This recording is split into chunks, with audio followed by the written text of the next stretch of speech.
Netflix releasing never-before-seen video of Sean Diddy Combs filmed just days before his arrest on charges of sex trafficking and racketeering in 2024. The footage is part of a 4-part docuseries, Sean Combs: The Reckoning, premiering Tuesday. How did you get that footage of Diddy?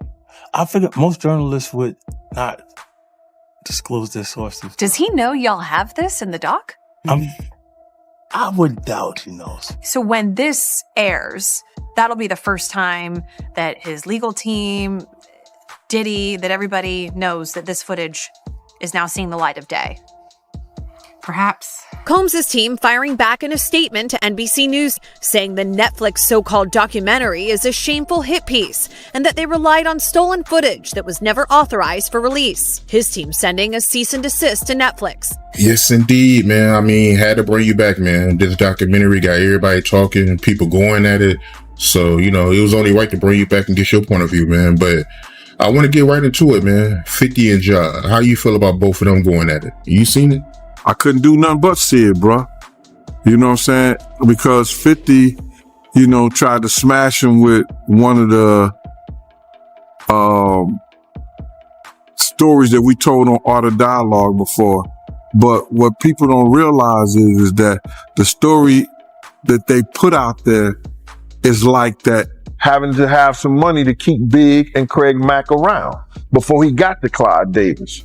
You know what I'm saying? They wasn't able to tell that story because they didn't have no intel on that story or what went down, or they didn't do their investigations right, which he also led up to the reason why Wolf ain't here today. You understand? They didn't tell that story. They didn't tell a story about Jessica Rosenbaum, who was at the City College situation. You understand? When it was Puff, Heavy D, and Jessica. And that was the Valley Bomb. That's the only way. Wolf ended up losing his life behind Puff and his bullshit. And people they didn't even put that in the documentary.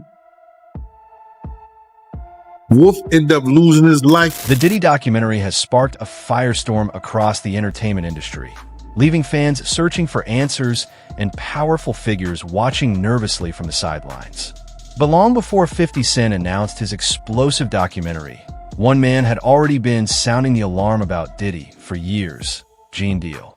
Now, Gene is stepping forward with claims that could completely change the narrative. According to him, there's footage the public was never supposed to see, footage that allegedly never made it into the final cut of the documentary. And that raises a serious question. Why? Why would a documentary designed to expose Diddy leave out one of the people who has been speaking about him the longest?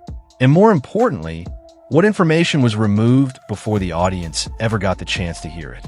That's where the story takes an unexpected turn. When viewers realized Gene Deal was nowhere to be found in the documentary, many assumed it was a personal decision. Some believed he simply chose not to participate. But Gene says that's not what happened at all. According to him, he was originally expected to play a major role in the project. In fact, discussions had already begun behind closed doors.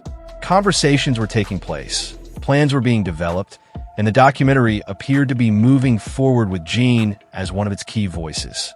The vision seemed ambitious. The goal, he says, was to bring together multiple perspectives from the Bad Boy era. People who understood the business, witnessed the culture, and experienced the streets firsthand.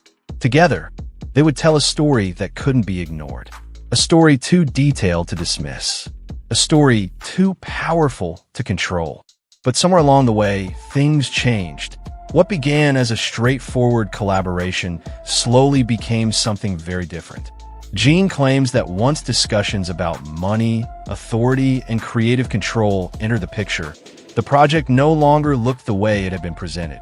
The promises started to shift. The expectations stopped matching reality. And according to Gene, the people truly making decisions behind the scenes weren't necessarily the people whose names were being used to promote the documentary. That's when the warning signs appeared. And that's when everything started to fall apart. I had to bring you back. This documentary got everyone talking, man. A lot of people want to know why you wasn't in it, man. Well, first and foremost, I thought I was going to be in the documentary at first, until I start talking to that director. I think her name is Stapleton. I don't know her name. I don't know, man. Me and 50 talked like 45 minutes. The producers had been calling me and everything. So this one night, 50 called me up, and they got him on the phone. Me and him was just talking. We was talking about old times.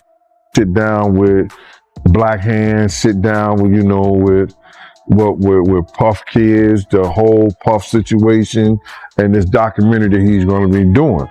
You know what I'm saying? So I told him that I was going to, have Kirk and Tim. Kirk will be the one who talk about the business part of it.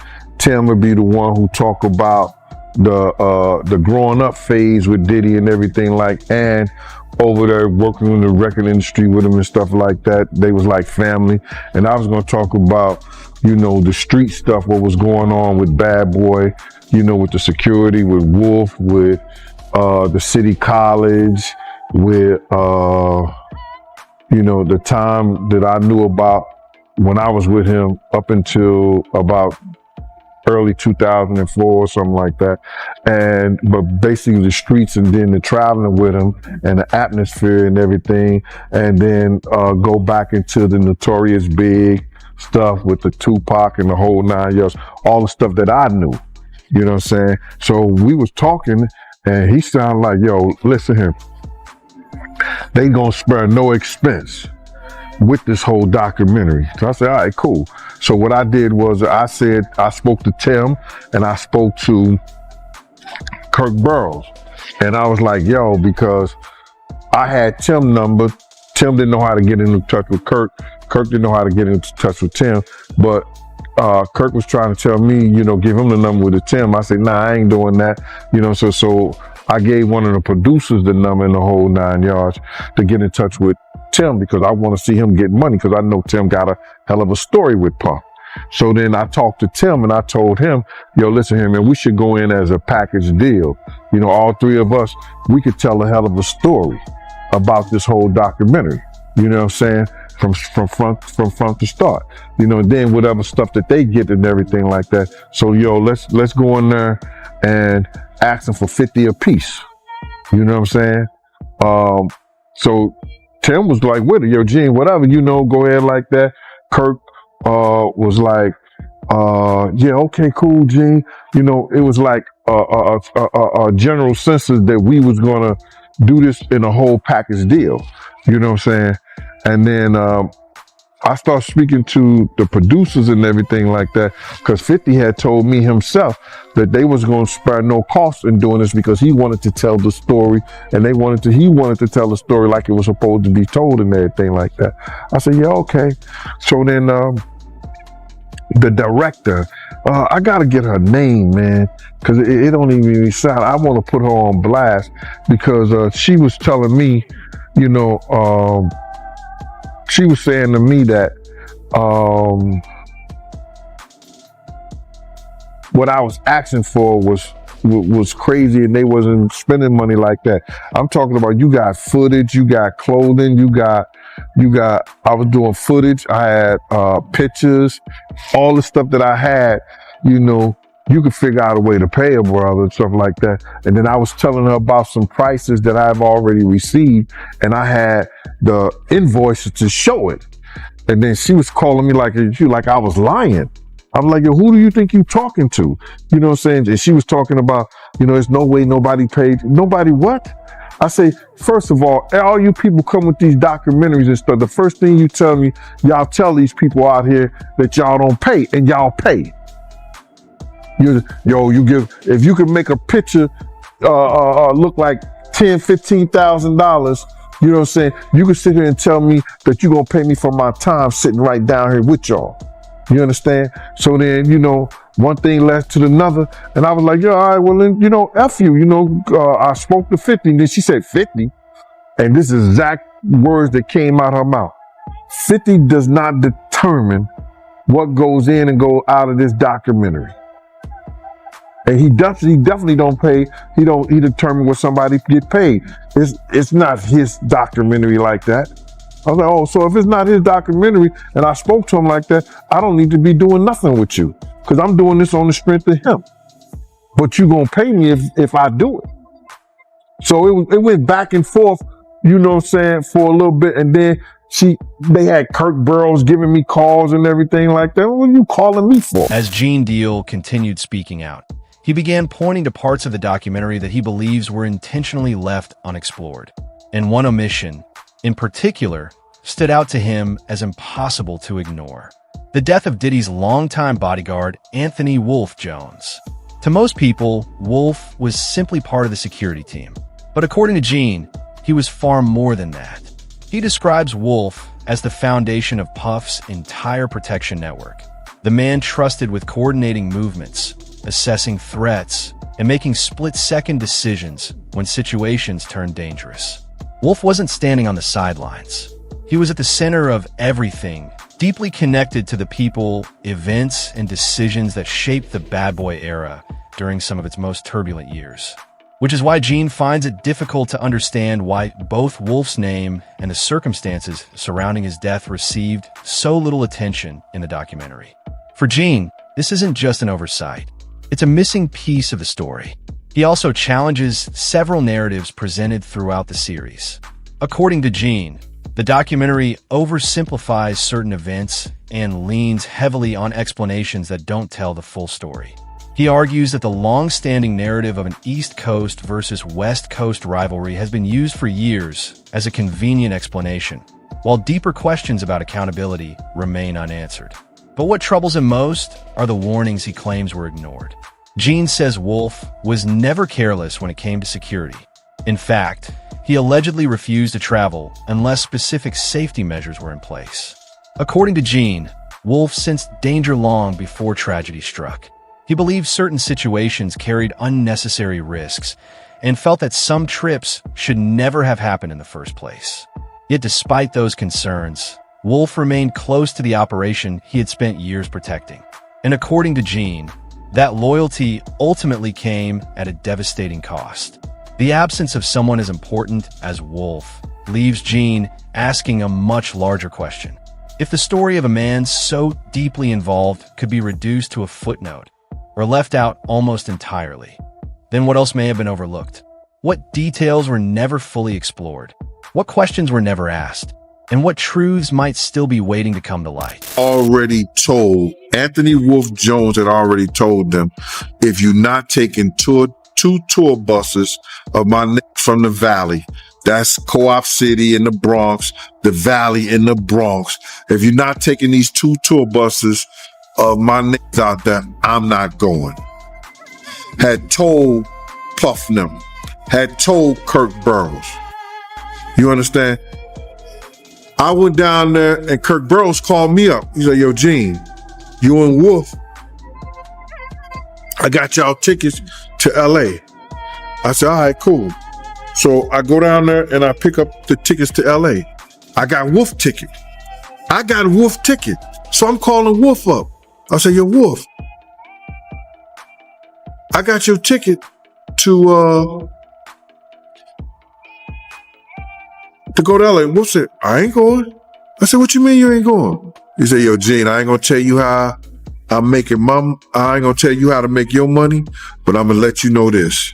I told Puff them if they wasn't gonna take 2 tour buses of my niggas out there with us, I'm not going. Wolf is the head of all the functions that has to do with Puff dealing with security. I have my own contract with Puff, yeah. Paul Alford ran Green Gate Security, which is the daily operations of Puff stuff. That's his house, his cars, his transportation. He ran the office, the bad boy office, the clothing, all. He ran the daily operation with his security. Wolf is over whatever's happening with Puff. You understand? Wolf tells Puff them and tell Kirksboro them, no, if y'all not going out there right, nobody should go out there at all. Kirk calls me, I said, yo, Gene, you gonna go? I said, yeah, I'll go, bro. He said, Gene, I said, yo, dog, but we shouldn't be going out there. I tell Kirk the whole, yo, Gene, all y'all gonna be doing is going to the studio and y'all gonna go to Soul Train and go to the studio. Y'all not hanging out, y'all not doing nothing. All me and Puff did when we went there that month was hang out. And I told people all the time, and I said in the documentary before, I thought this kid had a death wish because all we did was hang out. We never saw Big at not one of the events that me and him went to. The House of Blues, movie theaters, not the California, the Celebrity Club, I guess. Is it Celebrity? No, begins with a C. Never seen him in none of the clubs, none of the places. You understand? Big ain't coming to none of the places. The one time Big went out is when he got the one club that he went out to is and that's where he got. So Wolf did not and was not going anywhere that had to do with California. And it wasn't because of the Jake situation. It was that he wanted to be safe, and the only way he felt safe if he was going out there with the dudes from his clique. And that was the Valley Mob. That's the only way. Wolf ended up losing his life behind Puff and his bullshit. And people they didn't even put that in the documentary. Wolf ended up losing his life behind Puff and his and that with BMF. That's a big segment in my book that I wrote I wrote a whole big situation in my book regarding that, Mighty. And I know you're doing this. I want to say that right there because I was there the night that Meech had promised Puff. You know what I'm saying? He ain't have to worry about Suge Knight. He ain't have to worry about nobody from this point on.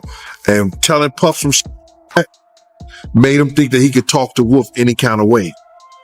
Because if anybody knew, BMF was powerful back then. They had dudes from everywhere. And Meech telling him he ain't have to worry about nobody no more. It made Puff think that he could tell Wolf that he didn't need Wolf no more. Gene Deal also believes the documentary was packed with misinformation, and he doesn't think Kirk Burroughs was completely honest throughout the series. According to Gene, the documentary portrayed Kirk as a reliable insider and a straightforward voice of truth. But behind the scenes, he says the reality was far more complicated. Gene claims that critical details were either distorted, minimized, or left out entirely, creating a version of events that doesn't tell the full story. One issue, in particular, immediately caught his attention. The documentary's claim that the Notorious B.I.G.'s funeral was paid for using Biggie's own money. To Gene, that explanation raises serious questions. He argues that if anyone truly understood how those finances were handled, it would have been Kirk, considering how deeply involved he was in the business operations surrounding Bad Boy at the time. Yet, Gene believes the documentary never pressed him hard enough for answers. The difficult questions were never asked, and the uncomfortable details were never fully explored. But Gene's concerns go far beyond funeral expenses. He also questions how certain people within Biggie's inner circle managed to gain long-term influence and control after his death. According to Gene, Biggie had allegedly planned to distance himself from some of those individuals while he was still alive. Despite that, key decisions involving publishing rights, marketing strategies, and executive positions continued moving forward after his passing. For Gene, that isn't a coincidence. He believes those changes were carefully calculated and happened at a time when Biggie was no longer here to challenge them or speak for himself. Yet instead of examining those shifts in power, Gene says the documentary largely moved past them.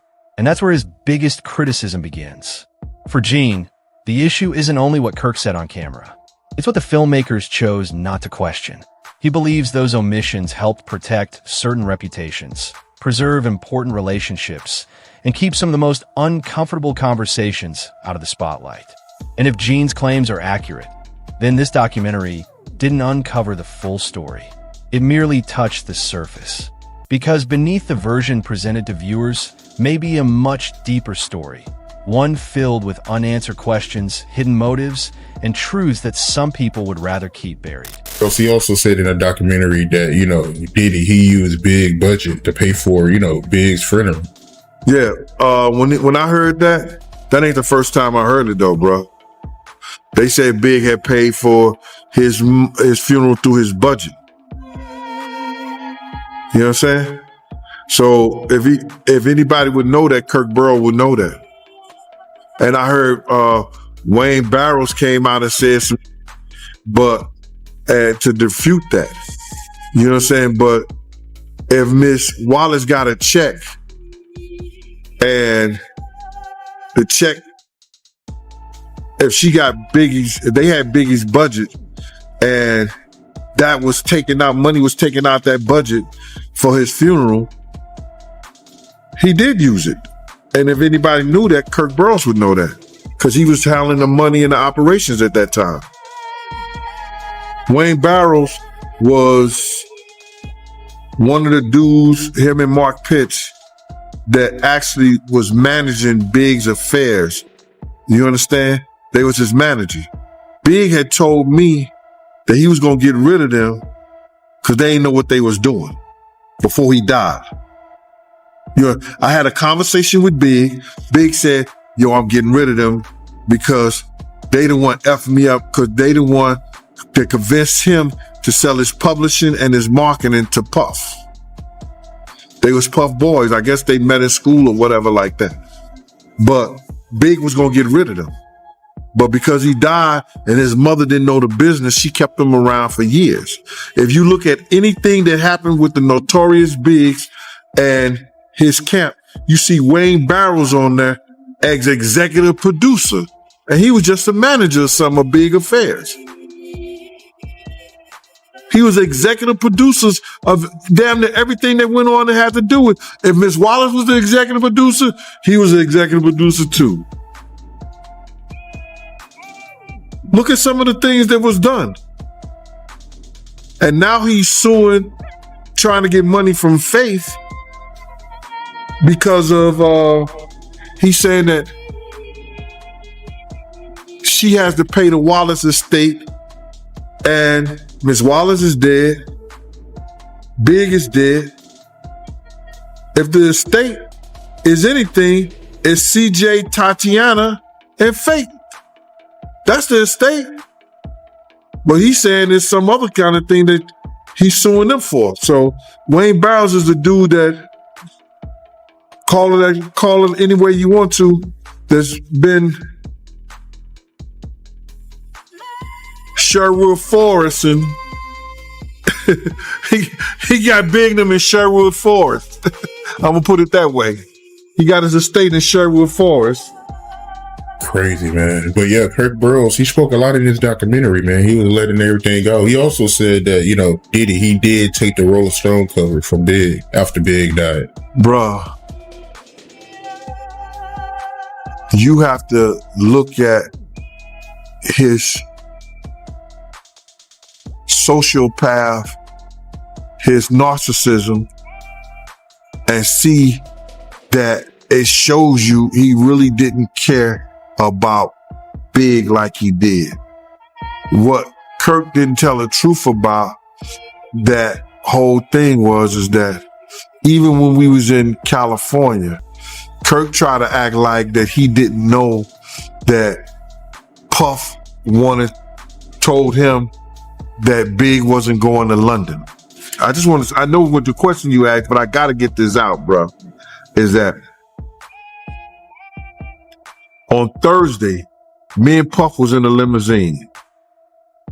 Big was, Kirk Burrows was getting Puff the itinerary of what Big and what's his respect, and told him that we was leaving Saturday, this, that, and the third, the whole 9 yards. On Thursday, Puff told Kirk Burrows, Big ain't going nowhere. He told him that Thursday, Big was not going nowhere. He said, I don't care what you do. You could go do whatever you want to do, but Big ain't going nowhere. Kirk Burrows was telling him how he had set up this whole and how Arista had paid off all this money for Big to be. Puff was adamant that Big wasn't going nowhere. Now, we were shooting the Hypnotized video. Me and Big was in the Winnebago, and Big was telling me his whole life story. What he wanted to do, his plans, all this. He even said, yo, Gene, I would take you with me, but you love that nigga too much. Nigga don't love nobody like that too much. What's up? He said, yo, what's up with the money? I said, nigga, you broke. You know what I'm saying? You owe Mike Gadget $30,000 for, I'm just going in on Big, and we just talking all kind of smoking new